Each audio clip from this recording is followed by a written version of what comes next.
Hello, everyone, and welcome to the BI Livecast series. My name is Jesse Shapiro, and you are all stuck with me today as your MC. I would love to welcome you all to the Health and Wellness Marketing Livecast.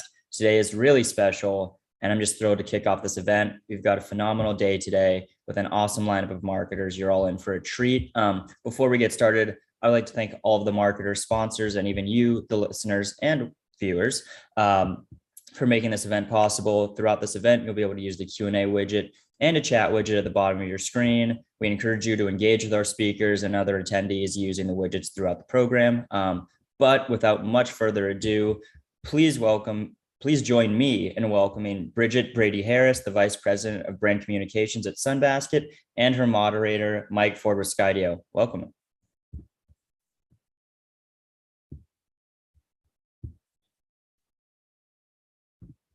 Hey, Bridget. Hey there, Jesse. Nice to see you. Great to see you too. Take it away, Mike. Bonjour, Brigitte. How are you today? I'm well, Mike. Nice background there. Well, I figured we'd live the brand and get in the sun, and a basket full of sun is always helpful. And, I figured this would be the way to get started. So I want to dive in. I know we got a brief intro, but wanted to kind of talk a little bit about your background and how you came to be in the food tech industry. So you're the VP of brand marketing for Sunbasket. Mm-hmm. And you also have some other food tech background at Mixed. Is that? Yeah, I was head of marketing for a regional fast casual restaurant chain that had both a healthy fast casual and a comfort food concept. So fun stories around how to mix and match between those two types of approaches. Great. Prior to that, lifetime in retail marketing at Williams-Sonoma and Gap Inc. That's great. I saw some background at Pottery Barn, which hopefully you see our little barn in the background. This is where we make all the data at Skydio Nice. for marketing. So that's great. So obviously you've had a broad mix of brand marketing and performance marketing background. I'd love to kind of just dig in and hear more about how you're driving growth for Sunbasket, kind of post-COVID, during COVID, and like what you see as the challenges to reach efficiency and profitability as you go. Yeah, for sure. But for those of you that might not know Sunbasket and what Sunbasket does, I'll do just a brief intro of it. Promise it's not a sales pitch, but it's a little easier for me to express myself in slides. So I'm going to go ahead and project something for you guys. Everybody likes food, Brigitte. So yeah, exactly. Here we go. It's lunchtime on the East Coast too, so this will be great. Oh man, perfect timing. And if I'm not looking at you, it's because I'm looking at these slides. Here we go. Are you able to see this, everyone? On the brand innovators side there. Jesse, any feedback for me on being able to see the slides? Yeah, I can see it. Oh, I can see it. Okay, great. Sorry. Okay, awesome. Sunbasket, as you said, Mike, I was in restaurant marketing prior to this, but I actually came to Sunbasket as a customer before I came as a person interested in joining the marketing team. In October of 2020, my mom actually suffered a stroke as a part of the fact that she was diagnosed with type 2 diabetes and not managing it as well as she could have. And she's doing well now. She's in full recovery mode, but obviously a devastating situation to encounter in October of 2020. And we all know what a dumpster fire of year that was. So it was just like the big challenge for us to deal with in that year.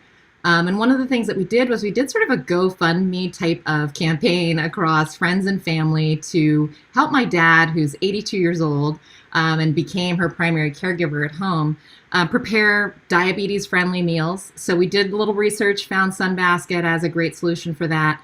And this is me circa November 2020 making about 3 meal kits in a period of about 2 hours, double masked, windows open, in my parents' home, preparing everything so that they could go ahead and quickly microwave things. And it was definitely quite the intro to what we do, which is deliver healthy meals and with a mission to help people live their healthiest lives, starting with what's on their forks. The way we do it is simple, healthy, delicious, personalized, and delivered. These are the tenets of our brand and what we do.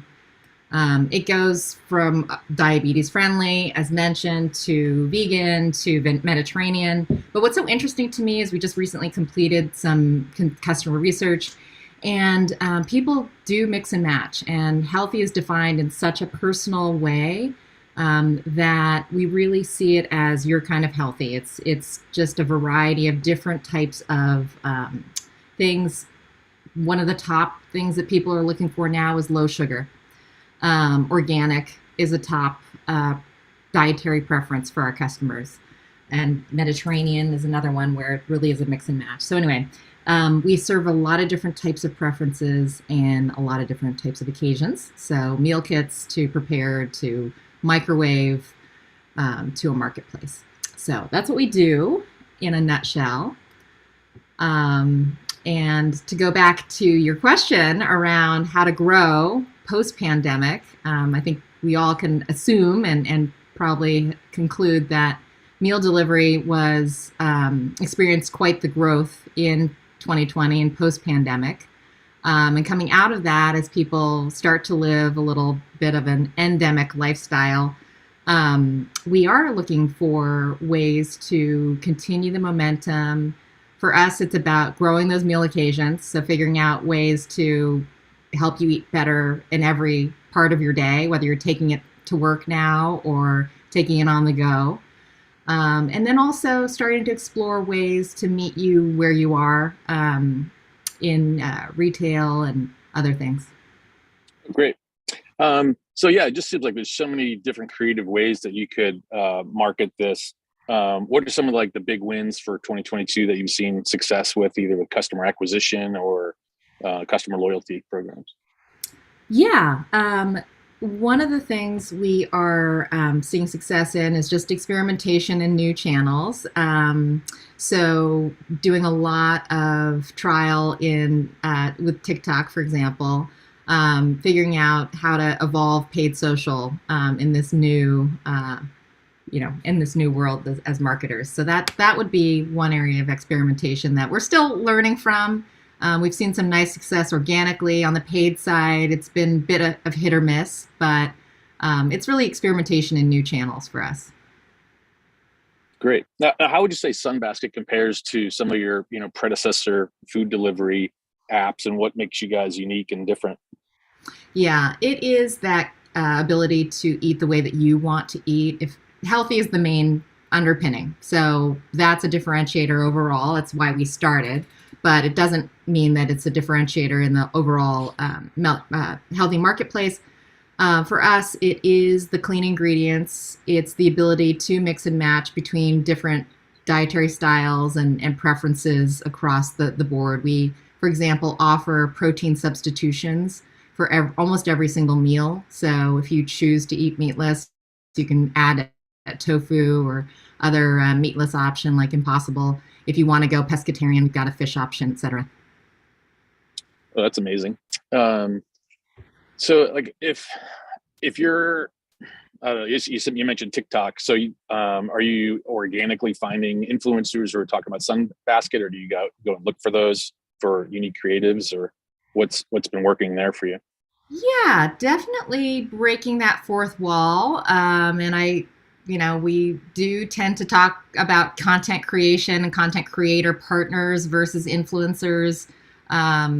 Definitely been working in the world of food influencers for a long time in my QSR days, and then now with the meal delivery days, and see more success with people that are genuine fans of the brand, that have a true, authentic connection to eating better or living a healthier lifestyle. Those folks are the ones that really can authentically tell their own story as a proof point for why Sunbasket. Great. So I think there's just a flurry of new options like Instacart for food delivery, and obviously it seems it went from and obviously the prevalence of DoorDash with restaurants. So it seems like you're competing with both restaurants and grocery now, not just grocery. So how do you manage that? Yeah, absolutely. Well, we're actually on Instacart, so you can buy Sunbasket meal kits and meals, prepared meals on Instacart today. So it is about channel expansion and growth of Sunbasket as a brand, as a specific offering with unique properties. I think the other piece that I did mention earlier is taste. It is a restaurant quality meal. A lot of other brands say that. But I think it's proven in the recipes that we offer. They're very unique. They're very bold. They're for foodies. 41% of our target audience considers themselves foodies, and in fact doesn't necessarily prioritize health in the meals that they're looking for. So we actually have a really large audience of people that appreciate that sort of restaurant experience that they can have at home or have on the go or have off of Instacart. So yeah, you're absolutely right that the competitive landscape is not just other meal delivery. It's definitely, you know, wherever you can get a better for you meal. Great. That's interesting. What so you mentioned like you're exploring new channels in 2022. Like what's the marketing mix that works well for you guys now in acquiring new customers? Yeah, you know, we are pretty focused in the lower funnel, high intent area. We're really looking to continue to acquire customers efficiently, like any other marketer. But that probably is where we're pretty focused.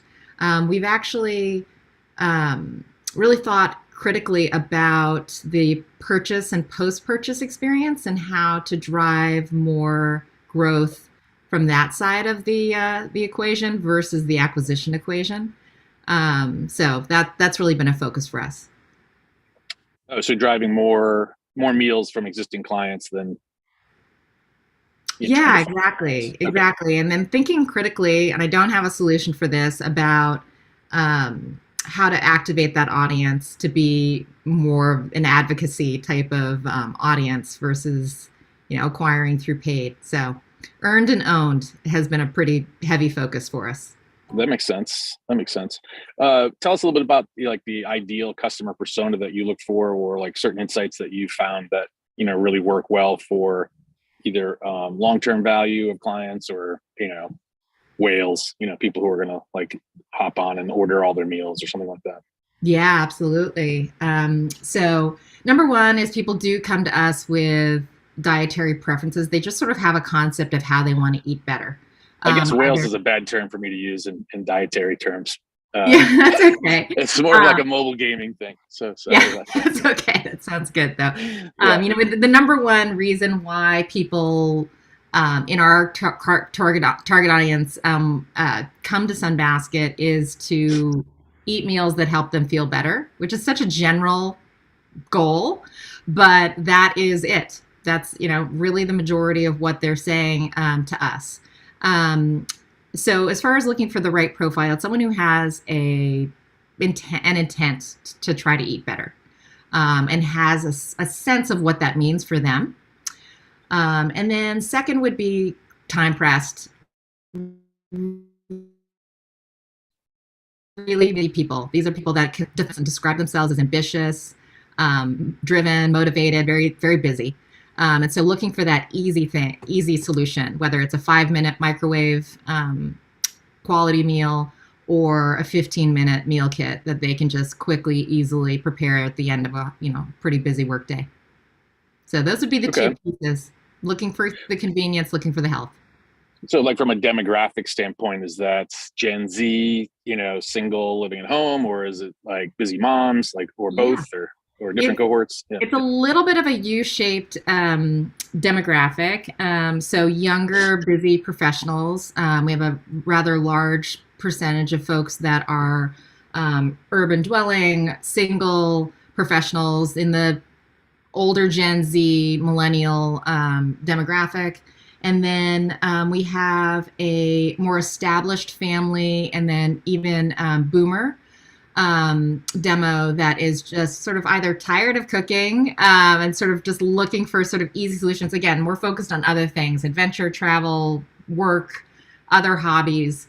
Want to maintain that healthy eating, delicious pattern and come to Sunbasket that way. In terms of young families with young children, it's not an area that we serve really well today. It's certainly an area we're thinking a lot about and how to solve, what they're looking for. Oh, that's great. So how do you measure like the success of different channels today? Obviously, ATT has caused some issues with some platforms, but just what are you tracking in terms of success there? Yeah, it is payback. It's CAC to LTV ratio for sure. So we look very closely at the investment we're putting in for that acquisition, and then sort of what happens in their lifetime. We're a subscription business, so pretty critical for us to get to a certain box count in your lifetime that then starts to pay out. So that would be the biggest KPI. Interesting. So it's more of a SaaS-based, model versus like a CPG brand who's, many times is, marketing to the darkness and hoping it pays off on the retail side. So how would you compare? We're lucky because we own the data, right, for our transactions, and very heavily rooted in D2C. Yeah, this is the problem of being outside. Hold on one second. It's the reality of. It's not just it's just not a background. It's actually live. So yeah, exactly. Sorry about that. So have you experimented with CTV ads or anything like that? Yeah, we definitely have. And TV has been a successful piece of our mix for sure. Attribution's always a challenge and something that people seek for sure within our company. And so, we look at the sort of media mix modeling to sort of tell the story of its efficacy in the overall acquisition flow. Going back to your Pottery Barn experience, what would you say is the biggest difference between that and Sunbasket? I'll tell you one similarity, which is the trend with the stock market. We have a pretty affluent audience. I think meal delivery in general skews a little bit that way. So we definitely are subject to the market conditions for sure. So that's an interesting and very parallel situation there. Differences. Well, being a brick and mortar retail combined with D2C, really omni-channel, it's been nice to be able to draw upon that experience as Sunbasket gets into more omni-channel presence. So for me, it was the pure play D2C when I walked in the door, and then as we broaden out, applying those omni-channel patterns to our business. Okay. Well, I'm glad that your mom is doing better, and thanks for sharing that. I think one of the things that we look for helping companies target is little cohorts that maybe somebody does have type 2 diabetes or some kind of dietary issue or medical condition, or is on a certain prescription that they need to either get healthy, sleep better, use fitness things, or obviously eat better. So have you seen those niches perform in your marketing for you or in content? Yeah, absolutely. And one of the areas that we are most excited about is the growth of our wellness efforts on the enterprise side. So really speaking with a lot of companies about how to help their populations, their employees, improve their health metrics through food. So we have actually an enterprise division that is working with large-scale companies to augment their wellness benefits with a Sunbasket delivery service. We're talking to a lot of insurers and other types of entities within the healthcare space on how to integrate food delivery into the overall portfolio of solutions for patients. So that, absolutely has been a huge piece of what we see as the future. And actually have some interesting slides to share with you guys if you want to see a little bit of research that we did that's about to be published on exactly that efficacy between just simply knowing what to do and then actually having the tools to do it that are easily accessible. You have that now?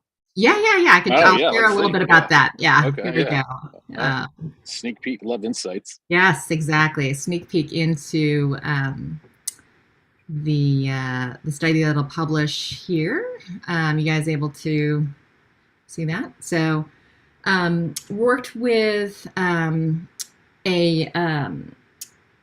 clinic, a very famous clinic, on a study on how the effect of healthy meal delivery on disease intervention. So this was specifically with a population that was diagnosed with diabetes.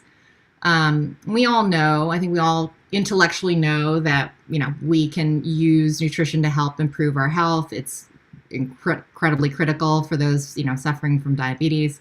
And we know also that it's a, growing population of folks that are encountering and being diagnosed with this. We did a study of folks who were receiving meal delivery versus weren't.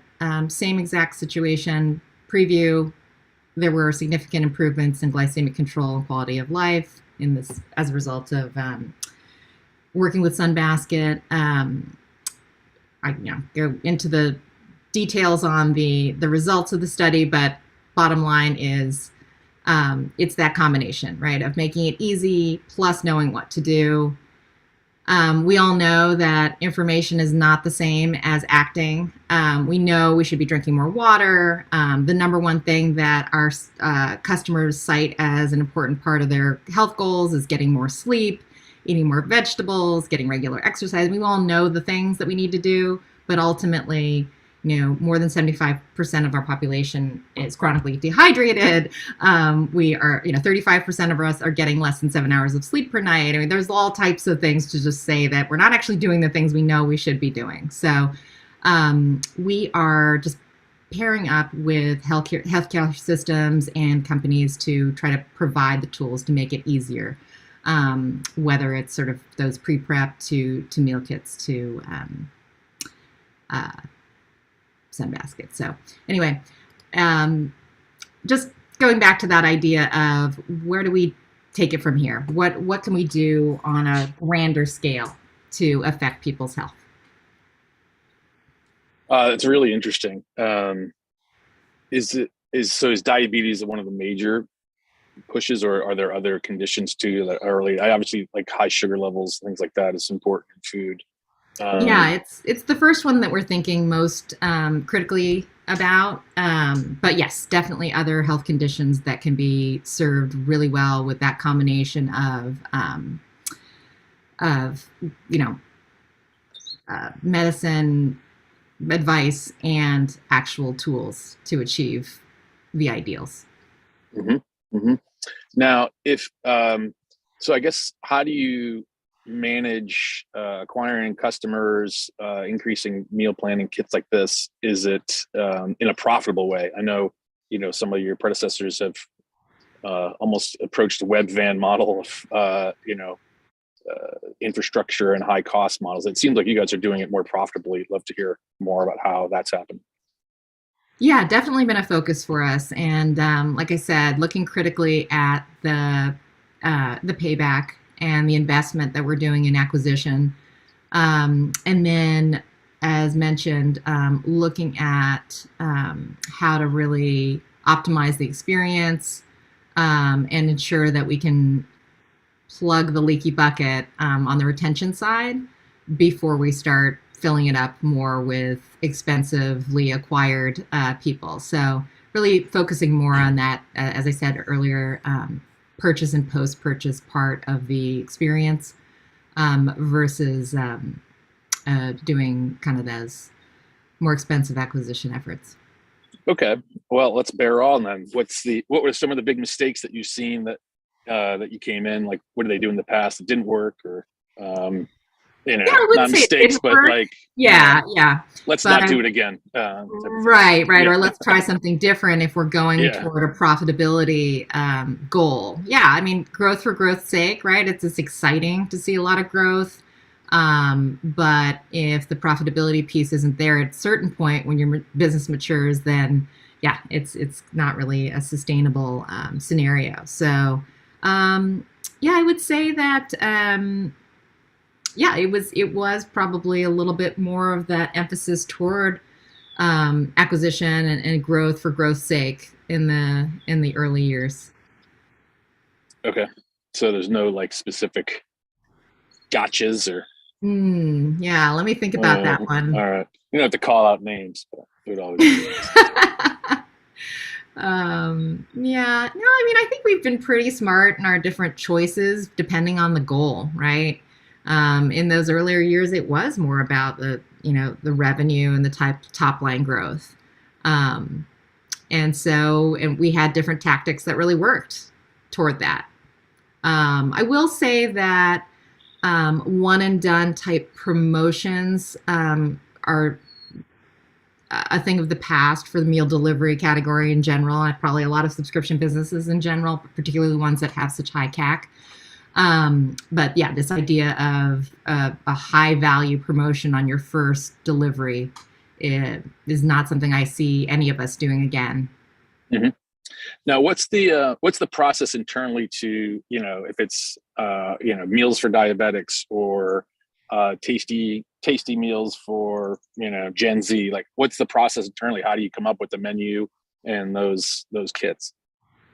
Yeah, we have a test kitchen. It is staffed with an executive chef and co-founder who spent over 18 years at one of the best restaurants in the United States called Slanted Door here in the San Francisco Bay Area. She hires nothing but some of the best culinary talent out there. And so she and her team really concept from the perspective of how do we make healthy food irresistibly delicious. For them, it's thinking of innovative spices and techniques and those sort of it's like having a personal chef combined with a dietitian together. It's sort of the ultimate um, uh, team up. So that is really the magic that they create. It comes out of a test kitchen here in the San Francisco Bay Area, and yeah, real people experimenting with real food, thinking about it from a fine dining perspective, and delivering on that time and time again. So that's really the main part of the food development piece. It's informed by what customers want. We have a food product team that brings those insights to the culinary team, and so it's that combination that produces the food that we put out there. Oh, great. Have you had supply chain issues this year or last with certain meals, or just getting the ingredients that you need? Yeah, for sure. We are a business that relies pretty heavily on seasonal produce. We use all organic, fresh produce. And so we've always been accustomed to kind of having to switch gears based on what is in season, what's sort of happening in the marketplace. So I feel like it's affected us less than it has other industries, perhaps, because, it's just a dynamic product to work with.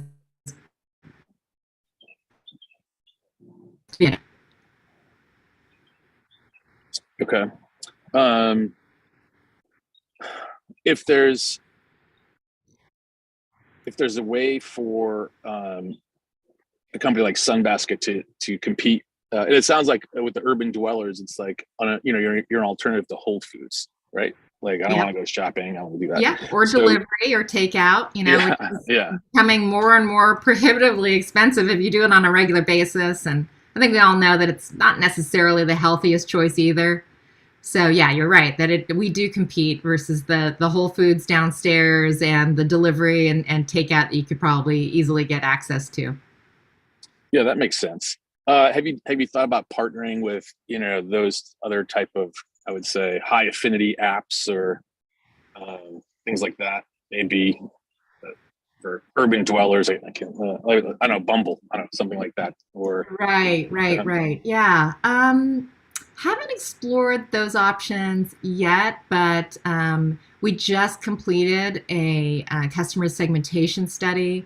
And so our teams are just starting to put together some interesting ideas on strategic partnerships that would work for the audiences that we've come to really understand through this data. So stay tuned. But I think, yeah, you will start seeing more innovative and interesting partnerships from us for sure. Oh, that's great. Could see a good Netflix one too. That'd be nice, right? Yeah. So, Anything okay. to do with the home, right? And really enjoying a great experience in the home. I think one of the key insights that came out that it sort of surprised us is that the Sunbasket customer in particular is adventure seeking and pretty high affinity for travel in general. And so with that insight, we're starting to think about kind of what is that, like, that you're seeking a level of adventure at mealtime in your home, like what does that really mean for us going forward? So I think there's something interesting around the combination of knowing that people are enjoying the outdoors like you are, Mike, and traveling or want to travel, and kind of how can we deliver that in that mealtime experience. That's great. I saw that you were an English major. I was too, and Okay. it's late May, and it's graduation season. We probably have some young marketers, certainly at Brand Innovators and other places. I guess what kind of career advice would you give, people coming out of school or in their early 20s to achieve the VP of brand marketing someday in their lives, or CMO, or like what skills would you advise them to pick up along the way? Yeah, nothing beats the opportunity to intern or get that hands-on experience with the brands that you're excited about. So we actually have two interns joining us here at Sunbasket in our marketing team this summer. So I would highly encourage, I know people are going after those things, but even making your own opportunities. I was speaking to a young person in undergrad right now who was talking to me about wanting to build up a career in social media and the specific, lifestyle brands that she had in mind. And I suggested, even helping small businesses in our local community with free social services could be a great way to get that hands-on experience. So that'd be my biggest recommendation is, wherever you can get that is key.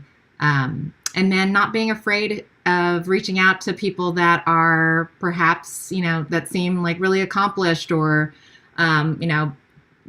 someone that you might admire professionally, and seeing if they'd be interested in chatting with you about opportunities like that, or how to get connected to those things. Mm-hmm. What are some of the biggest skills or ideas that you've picked up along the way that's helped you the most? Curiosity, staying curious for sure. Trying to maintain a level of, just taking out some of that personal bias in approaching the work. Trying to have that beginner's mind, that mindset that you have when you start a new job or you start a new project, right? Where you're not sure what it's going to be. You have some initial thoughts and dreams about it. I try to somehow maintain that or infuse that back into the work that I do, or when I approach a new project or we tackle something as a team. So going back to trying to wipe the slate clean and get really grounded in the customer. And I can't get enough insights and feedback from customers in the work that I do today. Oh, that's great. What is the so a trend I've seen on TikTok is like wannabe influencers, like just doing their own commercial or influencer ad for the brand. Is that something that would attract your attention? And has anybody done that yet for you guys? Yeah, we haven't experimented in that, but I have to say I definitely have a huge amount of admiration for the Old Navy brand and how they did a co-creation campaign with their fans.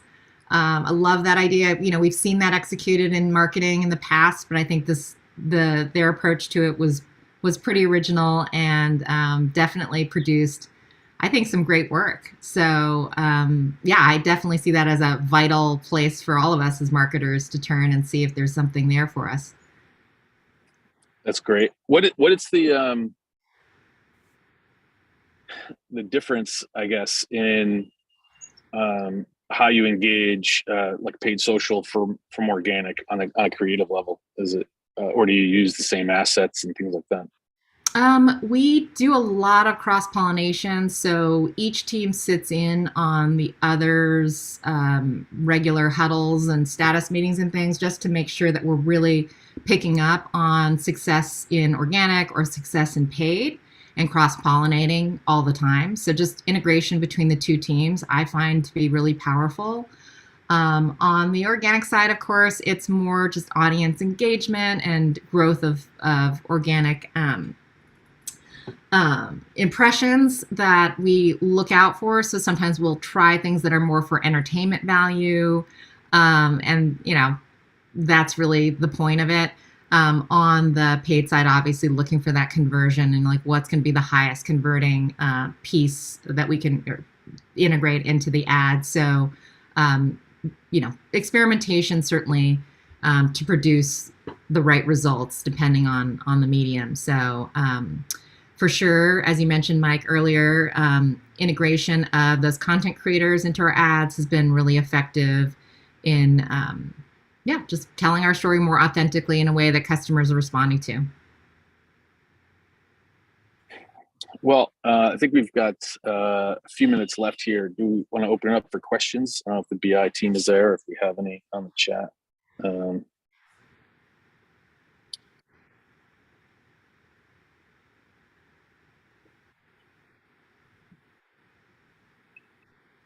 Jesse, check, mic check. Hey guys, sorry about that. I was snoozing off here, but thank you so much for coming on. I really enjoyed listening to your conversation. And Bridget, thank you so much for sharing your kind of personal story there with your mother. It was really warming to hear that. So thank you both so much for your time. Yeah, you got it, Jesse. Thanks so much for having us. Awesome. Thank you. Have a great one, y'all. Okay. Yep. Take care, everybody. Thanks, Mike. Yep. Talk to you soon. Yep. See you soon. Bye.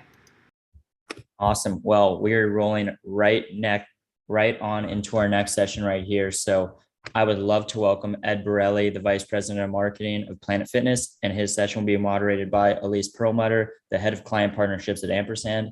Ed, Elise, welcome. Hey, what's up?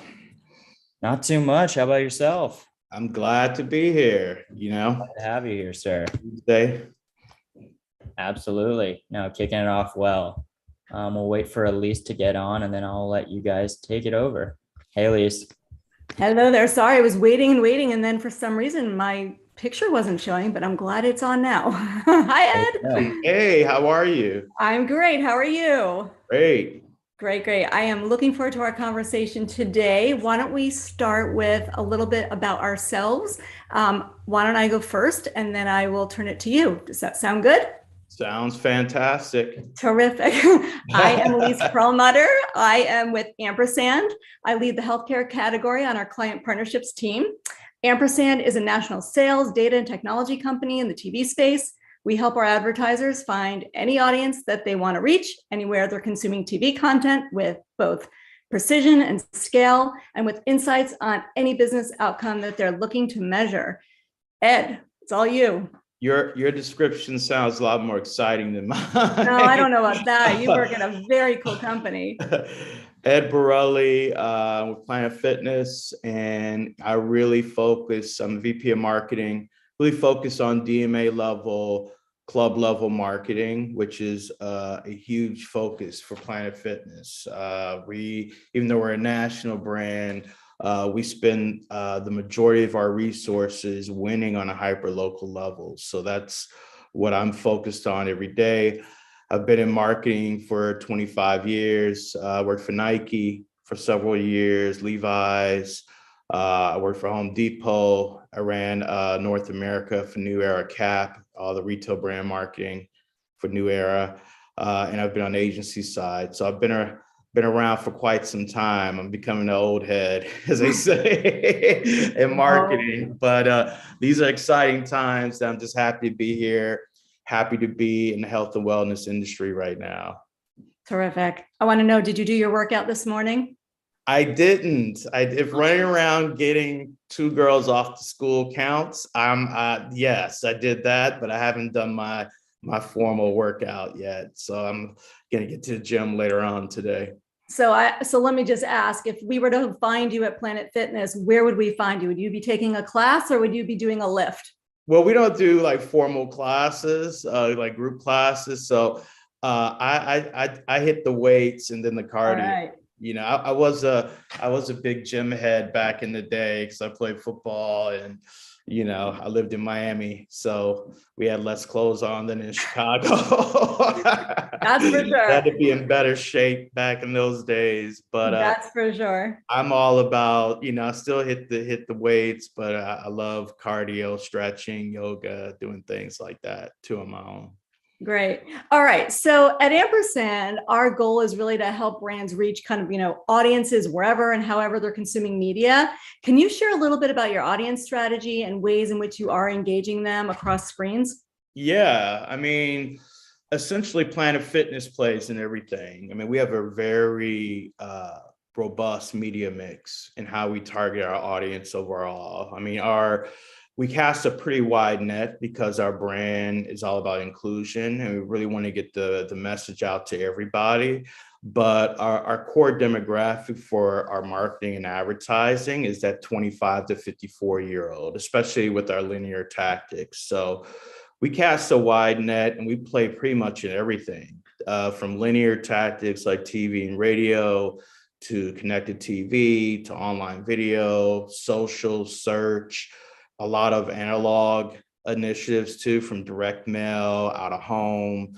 I mean, sponsorships. I mean, we play pretty much in everything. So it's really focused around, hitting our audience where we know they are, whether it's watching a certain show and how they watch the shows, to going where they're at their favorite sports teams, games. We try to hit them a number of times throughout the marketplace and throughout their everyday journey. Got it. And I know you had said to me when we kind of talked prior to this, that churn is a real challenge for Planet Fitness. Is there one or multiple media tactics that kind of come into play for that? Well, I mean, the gym industry, churn is always part of the equation. I mean, my job is to keep the top of the funnel full with new members, new acquisitions. I mean, I focus, most of my resources on that. But then, we spend a lot of resources also towards driving loyalty, doing things, to incentivize people to get into the gyms, offering, free amenity usage to our Black Card spot for our home club members. We're constantly communicating with our existing members to keep them engaged with the brand as much as possible. And then our national digital team through our app has really stepped up how your phone is becoming the conduit to membership. And people are engaging with our app every day and excited about our app every day. Even people that aren't members have our app and utilize it. So it's becoming its own demand creation channel for us. Yeah, across screens and devices is the way to go, right? Mm-hmm. Yeah. Yep.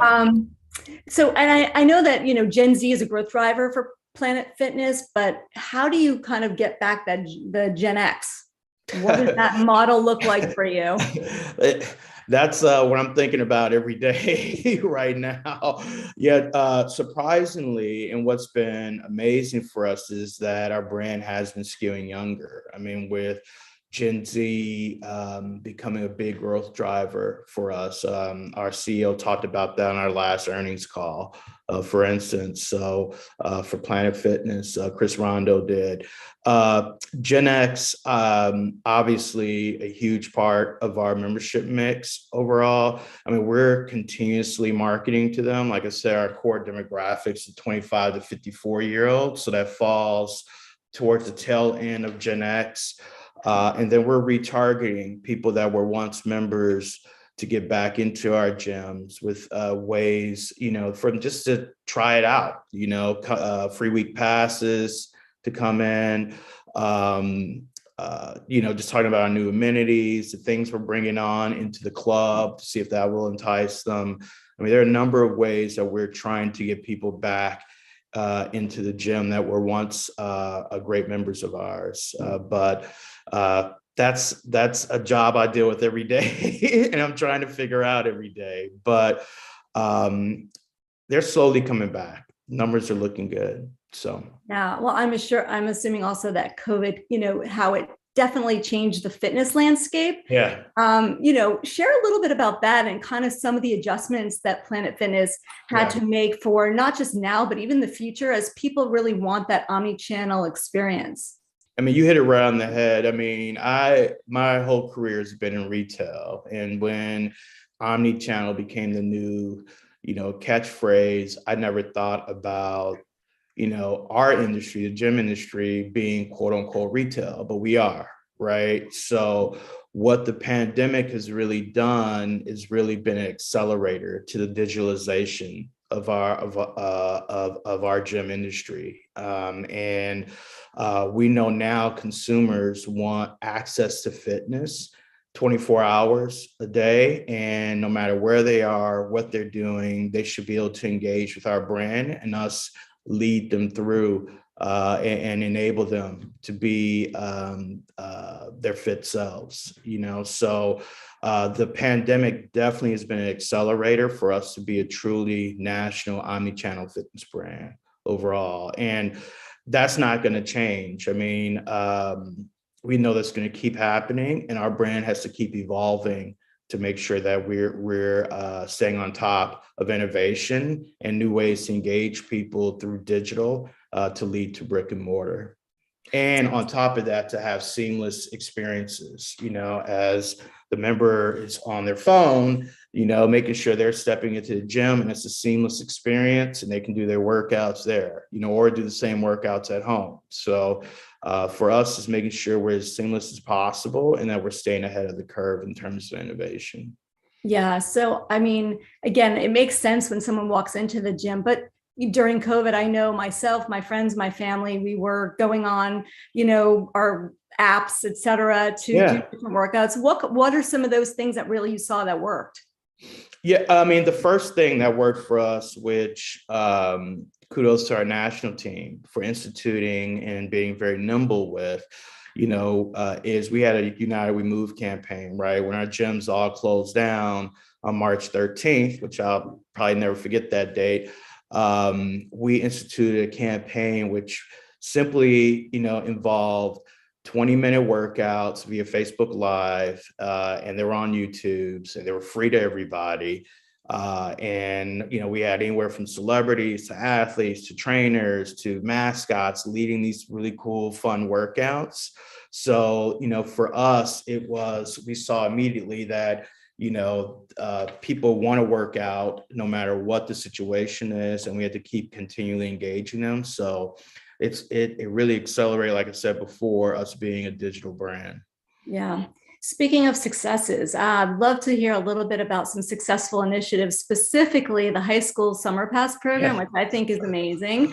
Can you share a little bit about that and kind of the goals and what, anything you can share? Yeah, absolutely. I mean, when I first started at Planet Fitness, we had something called a Teen Summer Challenge. That was in 2019. That was the first year it instituted.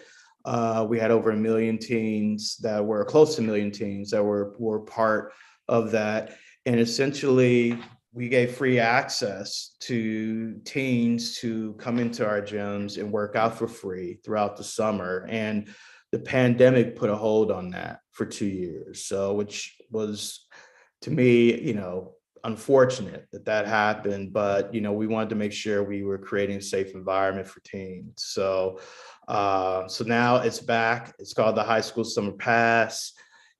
So far the results have been phenomenal with how many people have been joining the brand overall, from high schoolers to their parents. It goes back to the core values of the brand. It's about inclusion and access to fitness. And we're in a real pandemic right now when it comes to our teens, right? In terms of teens being lonely. We're in a loneliness pandemic, even though you think we're more connected than ever with social media and with, electronic devices, et cetera. Teens really, I just read a really good article at the New York Times. We were talking about that before too. Just on how this is a huge pandemic with teens, the loneliness factor. And then obesity, continues to be an issue. And then in a lot of underserved communities, the high school has always been the gateway to fitness for these kids. So when the summer comes around, the high school facilities aren't, open and available to these kids in the same way. Where are they going to go? How are they going to interact with other teens? How are they going to keep their fitness and mental wellness journey, continually nurturing that? So I'm excited that the brand brought it back. I'm excited to see these early results that we're getting too. I mean, it's going to be a phenomenal program for us, and I'm happy that we are continuing making fitness accessible to everybody. How has maybe your messaging changed, knowing that health and wellness and mental health is so important? How does that change and affect your messaging? We saw that with this year's campaign, the shift with us talking about that glow, that Lindsay glow, et cetera, from our national team overall.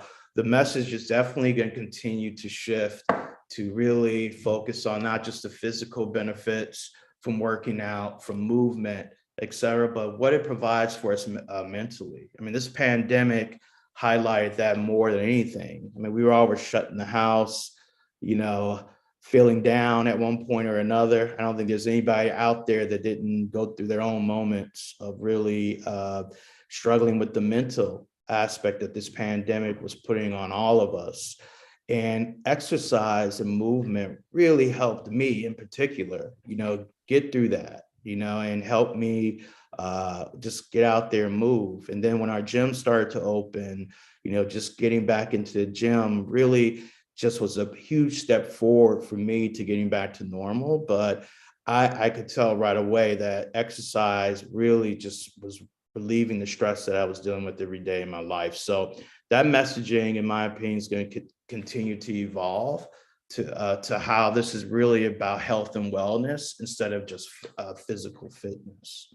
Yeah, that's great. I know I have two boys who are active athletes, and that really has helped with their mental health, just to know that they can go and, let it out. It's really important initiative. So thank you for doing it for kids. It also goes back to holistic wellness. I mean, that journey is going to continue. People are looking for, different kinds of ways to address their holistic wellness, from meditation to, we have this new thing called the wellness pod that we're rolling out in our locations, to just walking, getting out and walking. I mean, it doesn't have to be this rigorous exercise you do. I mean, nutrition, that's a whole other thing that we haven't talked about. So this whole notion of holistic wellness is going to continue to evolve, and I hope our brand continues to evolve to meet those needs. Yeah, absolutely. Okay, so Ampersand works with Planet Fitness on local executions. Can you talk a little bit about the balance between maybe that national messaging and that of the local franchisee?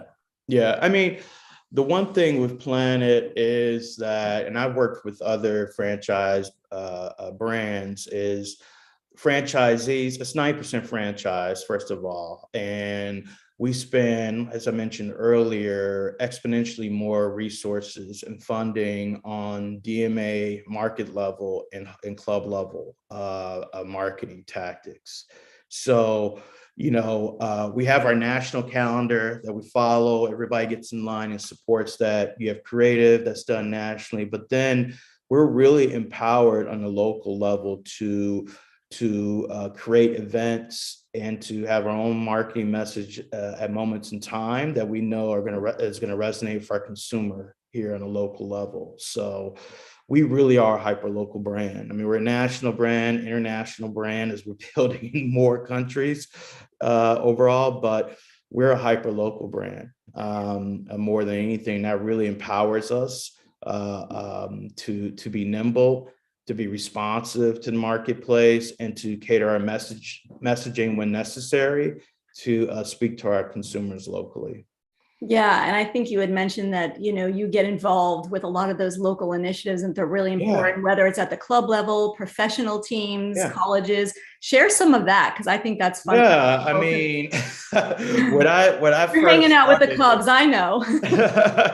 when I first started with Planet Fitness, one of the key things our CEO stressed to me was that, there's a huge opportunity in sports sponsorship. For instance, our members have high affinity towards sports, right?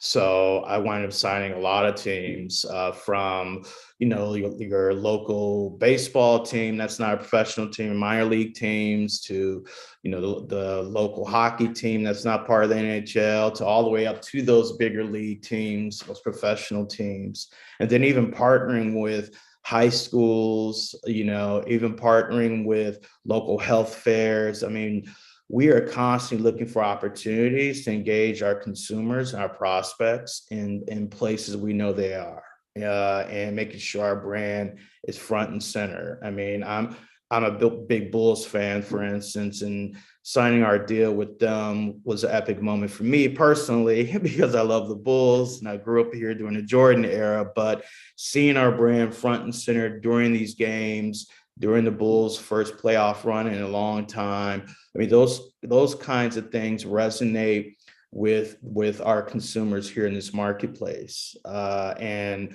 we're seeing that everywhere. We're finding ways and partners in our community that we're looking to always partner with and to help drive our messaging. Yeah, and some of them know their consumers better than we do in a lot of realms. So they know how to speak to their consumers, to their fans, better than we do. It's working with them to come up with a comprehensive story and a way to reach them, is something they do extremely well. So with all of this, whether it's national or the local, I know that you use 3 different agencies. How does that collaboration all work on your end? Because I'm assuming you're busy, kind of getting everyone together in the room, but how does that all work? Because I'm sure a lot of marketers would be interested, because it's navigating those different pieces. Yeah, I mean, our AOR is Team Lift, that runs all of our national campaigns. And then they also, have been running all of our local starting in December of last year. But now we have 2 additional agency partners that we work with, Zimmerman and Maroc. They were on our local business before. We went through a massive agency consolidation last year, so they understand Planet. It really is about managing them to the marketplace, and they have incredible tools, our agency partner, to really be local agencies for us in terms of measuring what's happening with the consumers in the marketplace, some of the macroeconomics happening in the marketplace. I mean, it's just a matter of managing it down to the market level and even the club level with the agency partner. So a lot of collaborations needed to do that, but Planet has been highly successful with a lot more partners in the past, and will continue to do so. Perfect. So I'm going to shift the conversation a little bit to, we just got off of upfronts last week. It was a very busy week in New York. Kind of conversation about Nielsen and new forms of currency. Anything that you guys are talking about, wanting, hoping for? I mean, in terms of upfronts, our agencies are all over that, and they're reporting back to us, what's happening in terms of upfronts.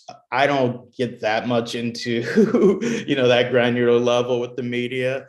I really rely on our agency partners to do that, and to lead the way and make sure that we're buying the right shows, partner with the right media entities, to reach our consumer.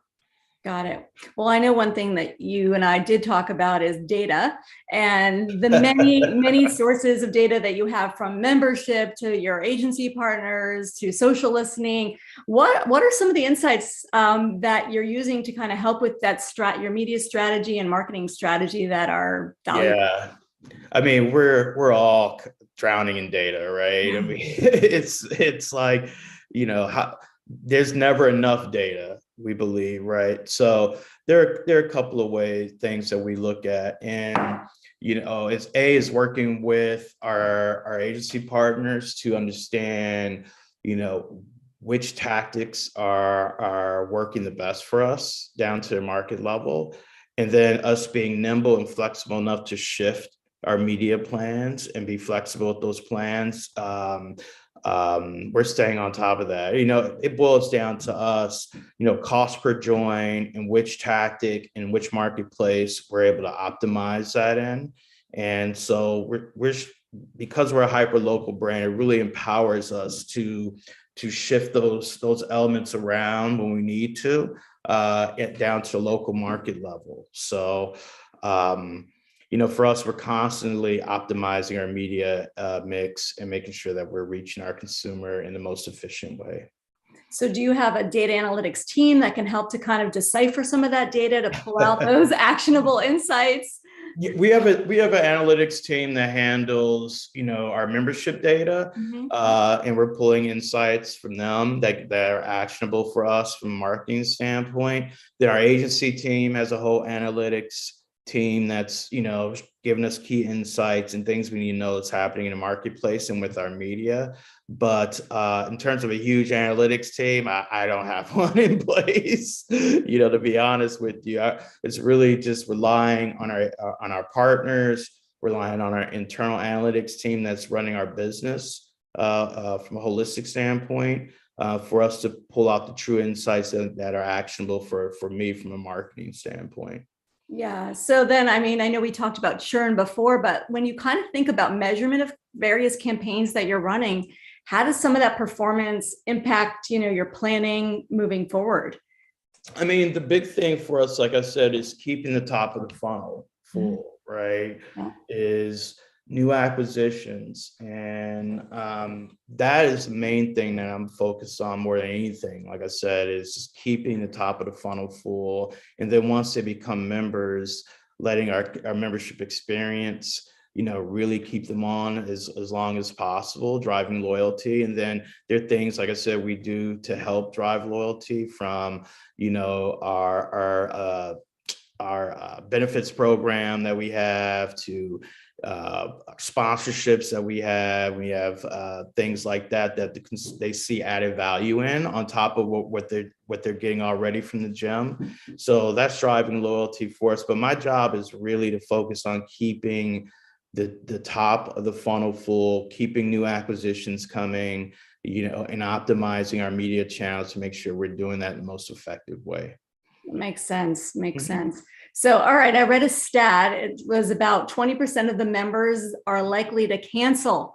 So how do you motivate people to go to the gym every day, et cetera? Like, I know that's something you probably are thinking all the time. But there's a silver bullet for that. Let me know. I'll work on it. It's there's huge opportunity out there, right? So I think gamification is an opportunity for us. People like challenges too, to inspire them. We know there's certain times a year when people are motivated more than others to get ready. I'm getting ready for the summer right now. So this is a great time to have a challenge for us. I think there's a lot of ways that we can keep motivating people to get into the gym and to work out. But it's there are opportunities out there that I think are still untapped for us. Gamification, I talked about, points could be an opportunity for us. I mean, there are a lot of things that we can do to motivate people, but the motivation is you want to be your best self, right? You want to be healthy, both physically and mentally, and we keep driving that messaging to our members as much as possible. We can do things to entice people as much as we want, but the key message is You want to be your best self. You want to be healthy. And that should be the big motivating factor for people more than anything. Yeah. So People want that 24-hour accessibility. They want flexibility. the bottom line is we're there, right? We have a great service. It's very affordable. It's high value. It's clean. We have great staff. We're there when people are ready to work out, or when people are ready to get back to working out. And that's the key. Our key foundation to our messaging is all the benefits we have in place. Finding additional ways to motivate people, that's the special sauce, right? And I think there are a number of ways we can do that. And like I think gamification could be great to do that. That's one thing I think that we should be exploring. Yeah. Do you use any influencers? It depends. I mean, we don't have a national influencer program. Franchisees in different markets have used influencers. Mm-hmm. I'm a big proponent of influencer programs. I used to execute them all the time at Nike, at New Era, and some other brands that I've worked with. But I think there's a huge space for us to bring in influencers to help drive our business. I mean, influencers have their own community. They know how to talk to people. Their community's loyal, depending on who the influencer. And you don't have to be this big Kim Kardashian influencer per se, or Ariana Grande. Yeah, just somebody that someone can identify with. Just somebody who, yeah, exactly. And it could be hyper local. I mean, if we really activate influencers on a local level and do it in the right way, I mean, that would be tremendous for us as a brand. Yeah. That's, I would say, is one of the biggest opportunities we have. Can you talk a little bit about your Planet Fitness Black Card? I thought that was really interesting, and the spa piece that goes along with it, of course, I found it. Yeah, I mean, a lot, a big opportunity for us too as a brand is talking about our amenities. Our Black Card is really gives access to our Black Card spa, which has tanning, it has massage chairs, hydro massage, it has a lot of amenities. You can go to any of our locations if you have a Black Card membership. You could bring a free guest anytime. I mean, the benefits of the Black Card are just tremendous, especially for the pricing. I mean, so to me, it has everything I need. I've been a part of, more luxury gyms, high-end gyms, but it has everything that I need and will want on top of working out. So the majority of our members are Black Card members because they see the value in it. But it's our premium membership. Got it. All right. So I have a little game that I want to play. Oh, Lord. I'm gonna throw out some trends in fitness. And if you will just comment or give some thoughts, I thought that could be interesting for the audience. All right. Hybrid fitness is here to stay. Yes. Is that how I play it? Or what? I guess so. We can. Yes. I mean, obviously, I know that we talked a little bit about in the beginning is that, that 24-hour accessibility is important. People want access, just like with anything else now we're seeing, right? They want access to fitness, just like they want access to food or anything else 24 hours a day. Yeah. Anywhere they go. And sometimes it's getting a good workout at home. I do that often. Sometimes it's going into the gym. I travel for work. Sometimes I'm hit the hotel gym, or I just work out in my room. I mean, people want access to that. And this, once again, empowers us as a brand and any other brand to stay connected, stay engaged with people to work out. Yeah. Wearables are on fire. Yes, I'm wearing my Apple Watch right now. I mean, the technology is just phenomenal, to be able to track your movement every day, set benchmarks for yourself every day, measure what you're doing. Yes, wearables are on fire. I'm scared to think of what they're going to be like in the future. I'm hoping that we have one that just does the exercise for us.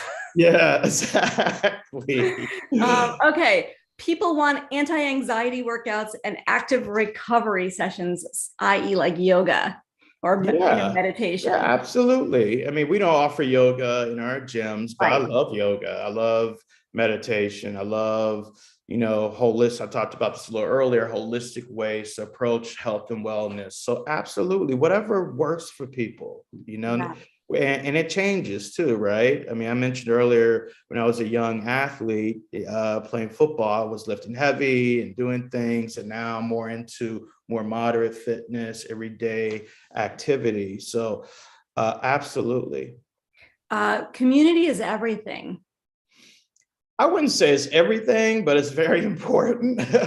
Yeah. Our community brings people together, right? I Yeah. live in Oak Park, right outside Chicago. I love our little community, and us getting together, with the same kind of causes, same type of, ways that we want to raise our kids, supporting our community, supporting businesses that are in our community. I mean, it is the gateway to reaching people and engaging people and keeping people highly engaged more than anything. Yeah, I think even just like being at the gym together, I mean, although Yeah. there's all kinds of restrictions, right? I Yeah. think seeing people, and I know that that was important during the pandemic for Yeah. even some of the older folks that, that community was important at a exercise level. Yeah. Yeah. I mean, it's, we underestimate that at times, Yeah. I mean, I know the at-home fitness craze was on fire during the pandemic, but really people really underestimate the power of coming together with people. And our gym is a place to do that. Where, I mean, you're seeing people every day when you walk in the gym, you're seeing friends, you're seeing family members, you're seeing acquaintances, you're meeting new people. I mean, it becomes an epicenter for people to meet and come together within communities. So I think people highly underestimated the importance of that and what that means to people. And the last trend that I read about was really about personal training on the rise. Yeah, I mean, personal training is always going to be on the rise. People need help, and you have a lot of people that have never had a gym membership. I think the statistic is 140 million people right now in the US don't have a gym membership at all, so people need instruction. Even, advanced people need instruction and need to understand different ways and techniques to work out. And then, what we have been doing or what we are doing is it the right way to do it, so absolutely personal not personal training, whether it's with an actual trainer in person or if it's digitally, is here to stay, and it's going to keep becoming a part of our workout every day. Yeah. So here we are in almost Memorial Weekend. Is there anything exciting that we have to look forward to seeing from Planet Fitness, whether it's this summer or back half of the year? I mean, I think, yes, high school summer pass is, I'm just ecstatic about that, and to see where it nets out this summer. And if, not just for teens, but hopefully for the whole family, how do we get, their parents, on that fitness journey, as a family, how do we get them on that fitness journey? So I'm excited about that. In terms of on the horizon, I'm excited too about the metaverse and what it's going to mean to fitness overall. We're seeing some of that already, but that's the new frontier. Yes, it is. As people are looking for new ways to work out, I think I'm excited to see what that does to our industry overall. Yeah, and as you were talking about gamification, that's probably a perfect place. Yeah, people love challenges. People love competing at one way or the other, even if it's competing with yourself. Having those goals, having things that you can do to collect that you can own, as you're working out, and that's your own little rewards.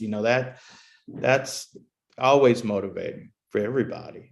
So yeah, absolutely. All right, so in the last like 5 or 6 minutes, I'm going to go into the questions. I think I know. Hold on, Jesse, you might have to help me here because I'm not. Hey, I can. Hi, sorry. Is there the Q&A? Are there questions in there, or should? It looks like we have a quiet audience right now. Oh boy. So, Everyone's eating lunch. That board. They should be at the gym. Yeah. Yeah. Maybe they're at the gym. That's okay. That means we answered All all at the Planet questions. Fitness. Yeah, no, we you guys were answered- totally awesome though. Like I was really enjoyed the whole conversation. I really kind of enjoyed like just kind of like exploring those fitness trends and everything. So really thank you so much for joining us today. That was so awesome.